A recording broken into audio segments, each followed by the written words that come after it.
The workers and the managers in this town have done a fine job on the budget and in providing municipal services. And most of them are townspeople as well. And when you don't give them raises, that's money that's not coming back into the economy. And we're not talking about a huge amount now. In the proposed budget, it's over the next year, it's a 1.5% COLA. It's not that much. Now, I would not cut any services. What the town has done is that they have fewer employees now as a result of attrition. There was a request for volunteer retirement. That's a way to lower the town budget. But I think the most significant way to lower the town budget is that using green technology, we here in the town municipal buildings can use available technologies. Now under a recent amendment, actually it's back in 2008 to the Public Service Law, Section 66J, we can net meter. The startup costs are very expensive, but there are grants that are available out there. What I would like to see town government do is not only get as green a fleet as it possibly can, but also to move in the direction where every municipal building is energy self-sufficient. Whether we use geothermal, whether we use solar, or whether we use wind, we can do it, but we're never going to do it until we go out, get the grants from the federal and the state governments, and put it into action. Thank you. Thank you very much, Mr. Jordan.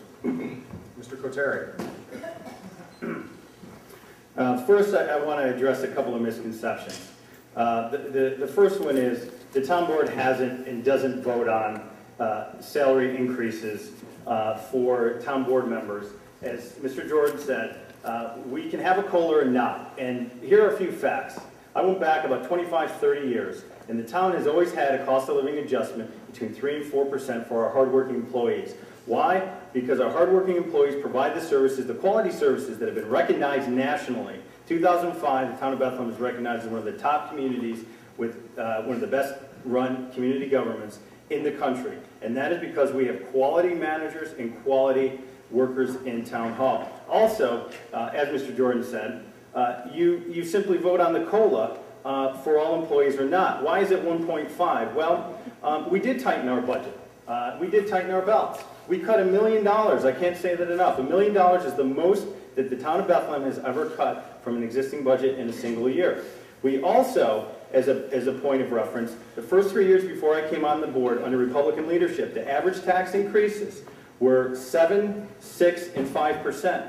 Okay? 3 of the 4 budgets that, well, we haven't voted on the 4th, but 3 of the 4 budgets that we will be voting on are less than 3%.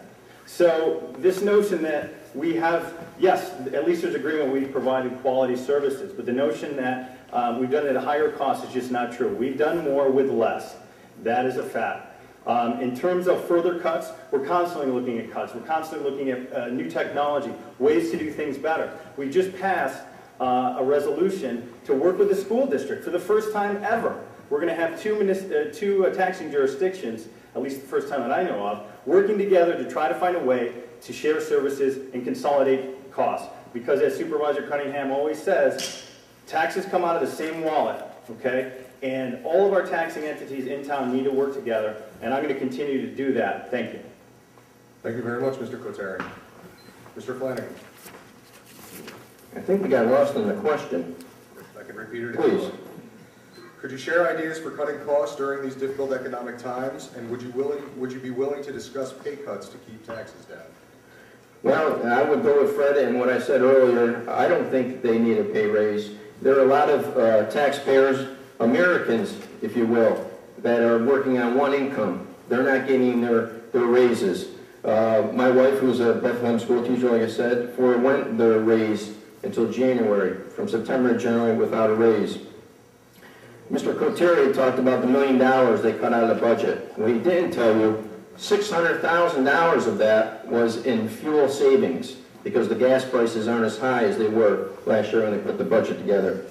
I would like to look at all departments, see what the wants and needs are of the community, of those departments, and I would start there. I don't want to see any cuts. I don't want to see cuts to any of the programs at this point. I want to sustain or contain the spending that they have in there. Last night at the board meeting, Mr. Coteri was talking about, he was using the scare tactics. I say scare tactics. he was saying, well, you don't want to cut the seniors program. No, no one wants to cut the seniors program. We automatically singled that one out. We're not looking to cut any of those programs.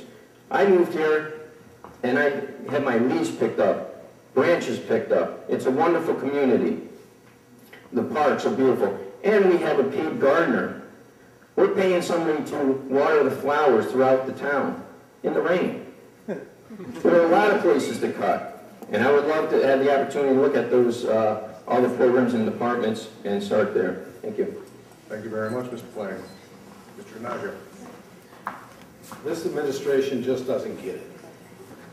How many of you are faced with the reality and the fear of having to worry about being laid off, about having to balance a budget, about sending kids to college, about paying for your utility bills?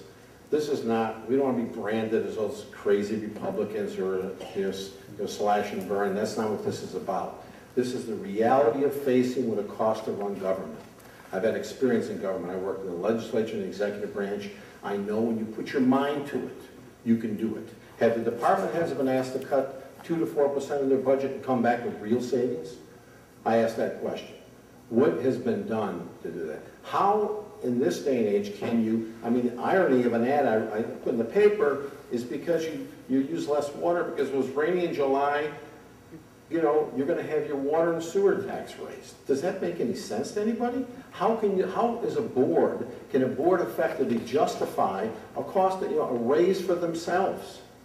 In this, economic reality we're living in, we're in a recession now. We have to make hard choices. It's not about cutting services. It's about coming up with realistic savings. We all have to do it in our home budgets. There's no reason why town government shouldn't lead by example. And the fact that we hear only 12% of the property tax dollar is in the town, it's really a school budget problem. Why don't we show some leadership here? Cut the budget, grow economic development, have additional revenue, and lead for a change. That's what we should be doing. Let's not throw our hands up and say it's not doable. This is doable. We've got to put our mind to it and show some direction and leadership. Thank you. Thank you very much, Mr. DiMaggio.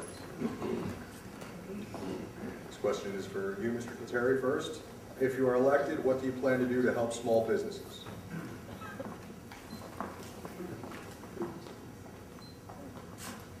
As a small business owner myself, I have done everything that I can since I've been on the board to support our chamber, our small businesses, to work hard to find ways to make this a community where small businesses can prosper and succeed. One of the things that we can do is to continue to provide services, to do things like our Delaware Avenue corridor study, to do things like bring small business owners into and onto many committees.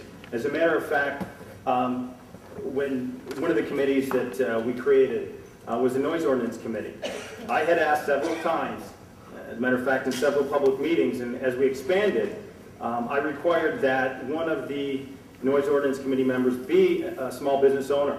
Fortunately, that was never done by the leader of the committee. I think it's important to have small business involved and to have a say in any planning or other service discussions that are going to impact small businesses. And I think one of the things, again, that is important, and that is action over words. You know, we're hearing a lot of nice rhetoric and sound bites tonight.